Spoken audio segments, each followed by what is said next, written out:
Mahal mo pa ba si Ika? May bagong nagpapatibok na ba ng puso mo? Umaasa ka pa ba na kayo ay magpapatibok? So what's up mga Pamintoks or mga Kachismis? So for today's video, may isa tayong guest. At alam kong espesyal na espesyal tong taong to. And hindi ko na papatagalin. At alam kong kilala niyo naman siya. Ang nag-iisang Dindo Karai! Yeah! It's been a long time, ilang months tayo. Ang last na pagkikita namin nung birthday niya, which is nung August 29. Ano na yung September, so halos mag-iisang buwan kayo hindi nagkita, ang tagal. Magkikita man kami nito, alam nyo, grabe ang tagal. So dito pa lang napahaba ng intro. So syempre, dito natin makikita. Biglaan. Yes, actually biglaan lang tong content na to. At biglaan din ang pagkikita natin. At biglaan tong interview. Kanina magkasama lang kami sa live, nakita nyo naman, di ba? So tara, di ko napapatagalin. So I have many question for you. I hope maging ready ka dito. Further ado, tara na. Okay. Ito yung first question ko sa'yo. Ready ka ba? Ang tanong, ready ka ba? Kinakabahan niya ako kasi tinatanong kita kung anong mga question. Actually, hindi. Hindi mo sinasabi. Ngayon, tawag dito, ito yung kailangan ba na talagang honest din talaga? Hindi yung paligoy. Hindi kahit magsinungaling ka na lang. Hindi yung paligoy-ligoy pa. Kailangan, sige, magpapakat to sa itong tanong mo. Pero about saan yan? About sa pag-asa ng buhay. Sige Pag-asa ng Ay, relasyon, mga ganun. Ay, relasyon! Sige lang, sige. Okay. Ito agad So, pasabog agad to. Kapag down ka, sino, ano, ang recharge station mo? Tao, lugar, o kape? Tao, lugar, o kape. Kasi parang silang tatlo, pero yung the best talaga, yung lugar. Meron akong lugar na pinupuntahan. Anong lugar yun? Pag stress talaga ako, alam mo naman, Palasimba ako. Yes. Pumupunta ako sa Quiapo lagi. Kasi yung Quiapo kasi yung nagbibigay sa akin ng parang lakas ng loob. Yes. Kasi once na Yun yung power mo. Oo, kahit dadaan lang ako doon, kailangan sadyang pag halimbawa hindi nakakalimot ako na pumunta doon, parang ang lungkot-lungkot ko. Simple prayer Oo, lang. kaya ngayon Prayer is powerful kasi kahit anong mangyari. tapos syempre, pag halimbawa nakasimba na ako, uuwi na ako doon, kakausap na ako ng tao, habang nakausap ng tao, nagkakape. Yeah. Dream mo na magbago dahil sa real life. Give up ba yan or glow up? Siguro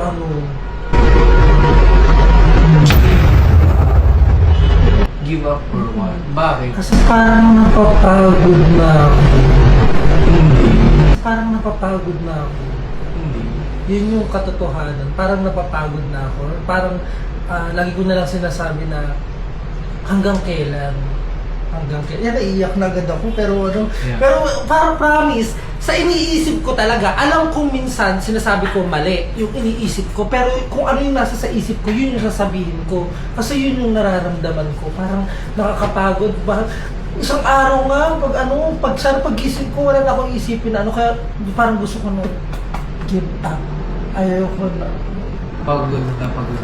Parang As in, napapagod na ako kasi hindi alam lahat ng tao kung anong nararamdaman ko. pagod na yung sarili. Oo, naakala lang nila, okay ako. Pero Hindi nila alam. Sobrang ganun pagod talaga ka. ang life. Pag-give up. Oo. Okay. Ito naman. Anong one small thing mo today na proof na buhay pa ang pag-asa? Yung sinabi, di ba, meron akong kinuwento sa iyo Yeah. na parang down, wala, yung parang Back ganun. to zero. Back to zero. Akala ng iba, okay, go, ganyan. Pero hindi nila alam, ganyan. Kaya ang sabi ko, napagkwentuhan natin kanina habang tayo kumakain. Tapos sabi mo, meron kang isang app na sinabi sa akin. Oo, yes. Kanina kasi sabi mo, mag-try ka sa ganito.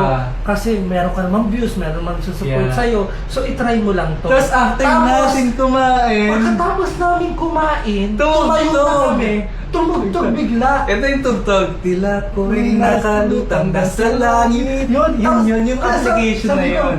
Di mo ang tugtog. As in like, Siguro sign to. Na Yeah. parang gano'n. as Kaya, in, like real quick na, alam mo parang answered prayer agad na, oh, ito nga. siguro ito yung sign. Kaya Hindi, sabi hindi ko, rin diba? natin ano, Oo. nakakala na. Kaya sabi ko, ay, oo nga, siguro nga. Kaya yun agad ang tumatak sa akin. Siguro good thing din na nagkita tayo na. Yeah. May pag-asa. Yeah. Ito naman. What's your note to your future self? Kapag almost ka nang sumuko. Sa aking future self, Yeah. kapag nakikita ko or pasuko na siya, masasabi ko lang, ang dami mo nang napagdaanan. Ang layo na ng Oo, nilakbay ang mo. layo ng narating mo. Tapos, meron ka pang, halimbawa, meron ka pang gustong marating pa, tapos susuko ka na lang. Hindi pwede. Kailangan labanan mo yan. Yeah. Kaya mo yan. Kasi, siyempre, isipin mo na lang na nandyan yung pamilya mo. Yes. Sila yung pag-asa. Sila yung umaasa sa'yo. Ganun. Tapos ngayon sa isang udlak lang na halimbawa merong isang tao lang nagkaroon ng problem na nagkaroon ka ng problema sa kanya or may inisip ka isang bagay na parang hinaan ka ng loob, kailangan labanan mo. Laban lang. Kahit mahirap ang maging isang dindo karaig, Sobra. pero ipagpatuloy mo pa rin kung ano yung gusto mo. Kaya nga, di ba may tinatawag tayong what if? What if tinuloy ko? Nandun na yun eh. So what if tinigil ko? Tsaka kung halimbawa susuko, pwede na muna magpahinga. Kaya, pahinga lang. Tapos, Bawal mapagod. tigil ka lang ng mga ilang ano, tapos go ka na lang. Go ka na lang ulit. Pag kaya mo nang lumaban ulit. No. Pero huwag kang susuko. So ito yung last question ko sa hope. Green flag sa sarili. Ano ang sign na nag-heal ka na ng konti? Ano, para sa akin ngayon, Sa sarili. kung anong nararamdaman ko, kasi hindi pa ako nag-heal. Ayun lang, dyan tayo nagkata. So syempre wala pa. Oo. Next Kasi question alam tayo. naman kasi ng mga tao yan. Na hindi pa rin. Hindi pa. Wala pa talaga. Pero, hindi ko binibigyan ng pag-asa yung mga tao. Tama. Ganun. Pero, ayun, kung ang talagang nararamdaman tulad niya, no? Correct. Ayun. Kaya ayun, hindi ko binibigyan ng pagkakataon ng tao or pag-asa. Correct. Pero hindi pa ako okay. Pero hindi ko para magpapansin or Yeah. what na. Kasi once na brinake mo, kunwari example, once na brinake mo yung salamin, once nasira yun. So kahit anong pag dikit-dikit, pagkabit-kabit mo, hindi na mabubuo yun. Ay, lagi. Okay na. Okay. Dito na tayo. Life hardest. Ito na yun. So, I will give you some, kahit 2 questions or kung ilan. Mas mahirap i-manage oras, pera, o expectation ng ibang tao. Yun nga yung expectation ng ibang tao sa akin. Bakit? Kasi akala nila, siyempre, nagpo-post ako sa Yes, social media, yes. ang saya-saya ko. Yes. Pero hindi nila alam na may problema pala akong Kahit saan ka dinadala. na nakakapuntang bansa, ganito Ganun, parang feeling nila, ang yaman-yaman ko na. Yeah, vlogger ka, Vlogger malaking ako, kinikita. malaking kinikita ko, million ang kinikita ko. Pero hindi nila alam na, wala rin. Yeah. Nawawalan din tayo. Correct. Lalo pa ngayon, wala akong kinikita kasi, siyempre alam mo naman yung Facebook Seryoso? ko. Alam mo naman yung Facebook ko, red siya, pwede mo mapakita ng live. It's up to you kung gusto mo ipakita, pero it's better to keep Kasi private. mahirap kasi mahirap talaga maging isang dindo karaig. Naman sa pera, napakahirap din talaga. Yeah. Lalo ngayon, di ba? Sobrang hirap To the point na sobrang down Diba? ngayon. Lesson na kailangan mong matutunan, the hard way para di na maulit. Yung yung Pagiging... wag yung parang wag ka magtitiwala kay kanino. Tapos huwag mo ibibigay lahat. Kasi etong panahon na parang malungkot ako. walang Nangangamusta. Kamusta ka na? Kala kasi nila sa'yo is okay ka. Akala nila matapang ako. Yeah. Yun yung hindi nila alam sa'yo. Oo, kasi yung ibang meron akong mga tao na sadyang gustong kamustahin nila ako, ganun. Parang hindi agad yung asang kagala tayo, ganun. Parang Yeah. kamusta ka? Kamusta yung buhay mo? Kamusta yung nararamdaman mo ngayon? Okay ka ba? Ganon. Meron namang iba, pero merong ilan, ganon. Pero, tawag nito, yun, parang, kahit sa salitang or message or chat lang na kamusta ka, parang, It's a big, ang sarap naman ibang sa pakiramdam. impact na yun sa'yo. Kasi concern May sila sa nangangamusta akin. pa rin Ganon, pala, ganun. ganon. Hindi yung ganyan lang, sa rampa, sa ano, sa Ah. ganyan. Iba pa rin pagkakamustahin ka. Mahirap din magtiwala kahit kanino. Lalo sobrang tinuring mo na hindi iba sa'yo. Correct. Ang hirap magbigay din ng mga ibang mga mga kwento, ganun. Merong mga kwento na sadyang kaya mo sinabi yun kasi buo yung loob mo na na okay kayo at hindi kayo papahamak nito. Pero ang hirap lang din sa part ko na malalaman ko yung mga taong tinuring kong hindi iba. Sila din yung parang nagchichismis sa akin, lalo na sa family. Tapos ngayon, siyempre, bumalik man yung pagkakataon na okay na ulit, alam ko na. Alam mo na yung manage. Alam mo na makakontrol. Alam ko na lahat. And like before na... Sa kaibigan, sa pera, sa mga tao na Sa kapaligid lahat. sa'yo, sa kamag-anak, sa pamilya, alam ko na. At saka alam ko na kung paano para maging okay. At least may natutunan ka sa Mm-mm. past mo. Na ito pala yung... Diba? Mm. Relationship with people, not just sa romance. Uy! Sino ang chosen family mo? At paano mo nalaman na sila nga? May isang tao kasi akong hindi ko siya Kilala ko. Ah. hindi siya vlogger, Mhm. hindi siya artista, Mm-mm. oo, ganun, hindi siya lumalabas sa camera. Napaka-private ng tao. Hindi ko siya nilalandi, hindi ko siya jowa-jowaan. Talagang siya yung nagkakatiwalaan. Oo, doon ako nag-open sa kanya na about sa mga problema ko, sa lahat ng mga nangyayari sa buhay ko. Siya yung proud na proud sa akin. Kahit nung unang pagkakilala ko talaga sa kanya, napakabait niya. Tsaka parang hindi niya ako tinuturing talaga yung iba. Diba? Oo. Yeah. Kahit alam mo yung kahit halimbawa, sinasabi niya na gusto niya makipagsabayan sa amin. Kaso, syempre, may sakit kasi yung ano niya eh. Oh. Oo, ay kailangan focus siya doon, gano'n. Pero natutuwa ako kasi pag may problema akong sinasabi sa kanya, yung mga payo niya talaga, sinasabi niya at saka mapag-obserba siyang tao. Kapag halimbawa may problema ako, alam niya kung may problema ako. Kapag halimbawa iba yung aura ko, alam niya kung ano. Kasi hindi ko alam kung bakit ang talas ng utak na sa mga ganun. Oh. Tapos halimbawa rin pag halimbawa, tulad niyan, pinapayuhan niya ako kung anong dapat, kung anong mali, kung anong tama. At saka doon ko talaga binubuhos talaga lahat ng problema ko. Minsan nga, magtatanong lang siya, naiiyak na ako, gano'n. Kasi iniisip ko, bakit ganito? Meron talagang tao talaga na totoong nagmamahal din sa'yo. Yeah. Hindi porket sinabing mahal, may gusto Joke sa'yo na. or may Yeah. gusto ako sa kanya yung mga ganun eksena. Hindi. Concern lang talaga siya sa akin kasi nakikita niya daw na mabait daw ako. Ganun. That's Kaya good naman. nakikita ko rin sa kanya na mabait din siya. Kaya hindi siya pala camera or pala video, hindi siya vlogger, gano'n. Isa siyang ordinaryong tao lang na may mabuting puso. Shout out sa'yo. Hindi ko siya pinakikilala Yes. Kasi hindi naman porket kasi hindi lang talaga siya sanay din. Gano'n. Kaya, Ito naman, I think hindi ko alam kung iiyak ka nito or what kasi nung binasa ko parang oh my god. Parang kahit ako parang ang hirap. Okay. Nagbago ba pananaw mo sa parents habang tumatanda ka? Paano? sa parents ko, Yes. Your parents, your mother, and your father. wala kasi akong mother at father.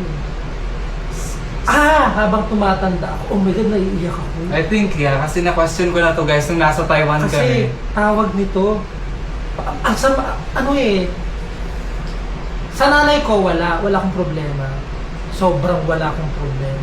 Pero pagdating sa tatay ko, bilang pagpapakatotoo, masama talaga yung loob ko. Dahil kung gusto niya akong makita, makilala, bakit hindi niya ako hanapin? Ba't kailangan anak pa yung maghahanap sa tatay? Diba? So, kailangan pigilan ko luha ko. Ayoko kasi. Hindi, okay lang din naman. Mas Tapos, maganda na nilalabas mo yung luha mo kasi. Kasi Joke. tawag nito, nakakalungkot lang. Kasi minsan pag nakakakita ako nung nagpo-post din na nangungulila sa pamilya, sa ano. Yeah. Kaya sabi ko, naku, ang hirap Ang nito. hirap. Mahirap nito kasi ramdam ko yun, alam ko yun. Kasi parang may kulang sa pagkatao ko, di ba? Lagi kong sinasabi sa inyo na siguro nakakain ko ng gusto ko rin, ganyan. Pero hindi ako mayaman, gano'n. Wala na rin akong pera katulad ng dati, gano'n. Pero parang may kulang sa buhay ko. Tapos, hindi naman jowa. Kasi kung gusto ko naman lumandi, pwede naman ako lumandi, ganyan. Kung sinong gusto kong jowain, pwede ko namang anuhin yun. Correct. Diba? Ngayon, sadya, ang sagot lang dyan sa problema na kinakaharap ko at saka iniisip kong problema, bukod sa lahat ng marami akong problemang inaano, yung tatay ko. Kasi wala naman akong habol sa kanya. Yeah. Ang gusto ko lang talaga makita ko siya. Makausap ko siya, ganun.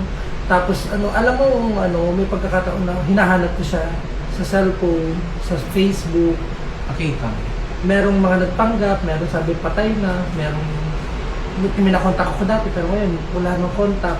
Kaya sabi ko, hanggang saan ako maghahanap ng hanggang kailan ako aasa na makikita ko siya, di ba? Kaya yun, kung buhay man siya, sana maisip naman niya na Naanak ko siya. may anak siya. Para hindi naman kaya nakakalungkot lang pag mga bata pa lang wala nang magulang. Kaya sabi ko, naku, ramdam ko to. Pag laki nito, hahanapin nila. Kasi gusto lang nilang makilala. Ako wala akong habol. Kung mapera ka man, wala akong pakialam. Kasi kaya ko naman magtrabaho. Ang gusto ko lang makilala kita. Para maging buo naman yung buhay ko. Wala na nga, hindi ko na naranasan ng masayang pamilya. Yung makilala kita, sapat na That's yun. enough. Tatag mo. Okay, dito na tayo. Mas mabigat, let go. Hey! Taong mahal mo o image na binuo niyo? Yung yung image na binuo na kasi siyempre yung mga pinagdaanan namin, yung mga pinagsamahan namin, kung saan kami pumupunta, kung ano mga napag-uusapan namin, di ba? Yes. So yun, doon nabuo na naging mahal ko. Yeah. Kasi hindi mo naman siya basta-basta magiging mahal lang dahil lang sa naisip mo siya or nakita mo siya isang beses. Siyempre, ay, mahal ko na yun. Mahal ko na yun. Siyempre, magiging interesado ka muna sa kanya. Yes. Tapos gagawa kayo ng mga memories. Tapos yun, nakakapanghinayang. Mahirap din kalimutan kung may mga napagsamahan kayo na kayo lang nakakaalam.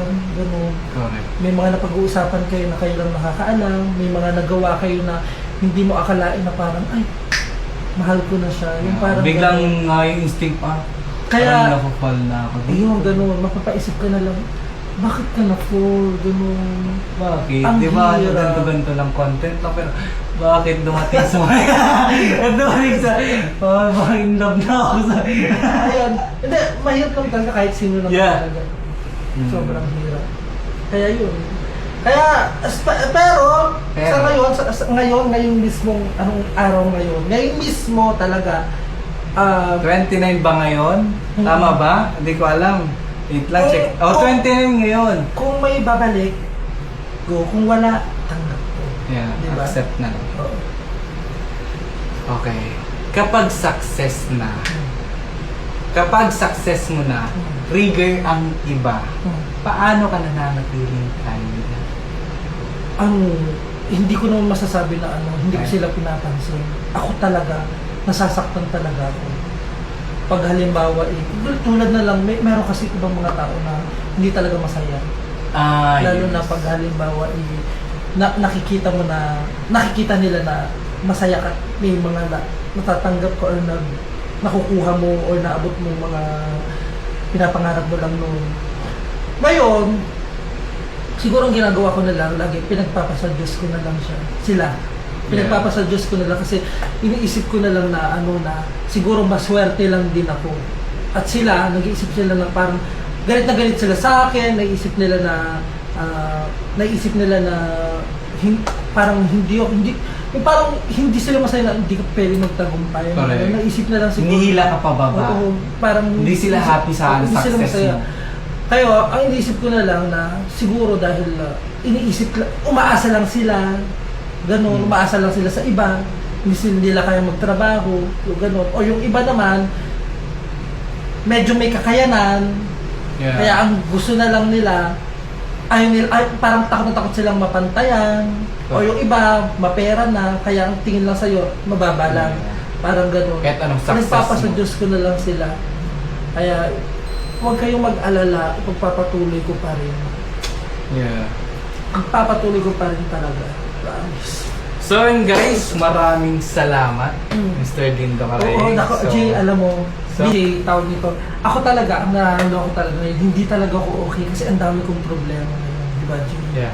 Pero kanina nung tayo, nag-dinner tayo, nag-coffee tayo, medyo lutang moment. Yeah. Kaya ang hirap lang din mag-iisang Dindo Carey. Correct. Kailangan may problema kang nilulutas pa, may mga tao pang gusto nila mangyari yung gusto nila. Yung parang ang dami ko ng problema sa buhay ko. Dadagdag pa, yung ganun.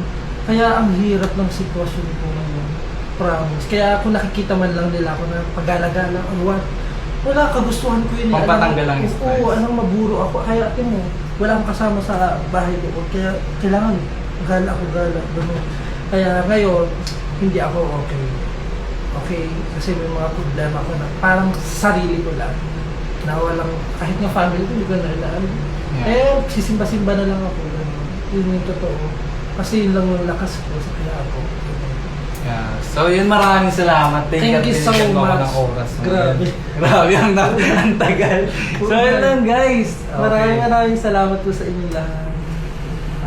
Guys, comment hope kung relate, heal kung in progress, hustle kung laban pa. So that's it. I hope na nagustuhan niyo itong aking kunting interview. So bye-bye!